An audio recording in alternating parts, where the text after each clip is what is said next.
And yet there is a right sweep in Europe as well. You look, for example, at the Philippines. You look at Duterte, the president there, who's known as the Philippine Trump, which brings me to Jose Antonio Vargas. You were a reporter for years. You were at the Washington Post. You then came out in a piece in the New York Times Magazine saying you were an undocumented immigrant, something that your employers didn't know for many years. And now you have set up an organization to help people. Donald Trump started off by calling Mexicans rapists and criminals and has promised to this day to build a wall with Mexico. Your thoughts today? So that organization, by the way, is called DefineAmerican.com. And when you go there, you'll find that we actually houses the largest collection of undocumented immigrant stories online. And I have to say, this morning I was looking at it, and because I'm getting all these texts and Facebook messages from undocumented young people who are all worried that DACA, which is the Deferred Action for Childhood Arrival, executive action by the president, is going to get taken away by January. There's about 750,000 young people who have temporary status right now, who are working, who are in school, and Donald Trump has said that he will take that away.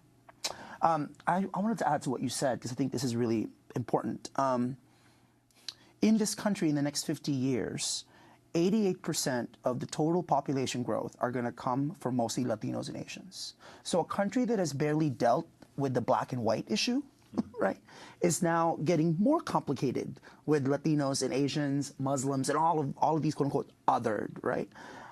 I've been traveling, as you know, Amy, now for the past 5 years doing this work. I've done probably more than 800 events in 48 states and visited more than 300 schools. I made a documentary for MTV called White People. It aired actually just a month after Donald Trump announced his presidency. This is not surprising to me. To me, though, I have to say, it's been infuriating just watching all these quote-unquote experts and pundits, who I think, by the way, should all lose their jobs, given the fact that they don't know anything, they didn't know anything when it comes to this. And we need real reporters now to do the real work in trying to figure out how we got to where we got. That's the first point. The second point is this: courage. I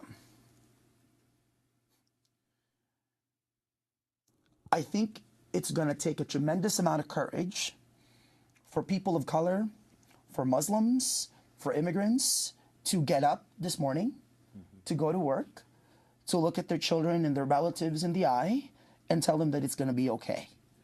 The first person that I called last night when this happened is my grandmother, who's 79, who's a U.S. citizen, been here since 1984, who's crying on the phone thinking that I'm going to get deported to the Philippines, where President Duterte is not necessarily going to be very nice to me, I don't think, because I can't be here anymore. Those are the conversations that are happening. I would also have to say that given all the travels and the conversations I've been doing, I think we are, and have been since the election of Barack Obama, in the middle of a civil war.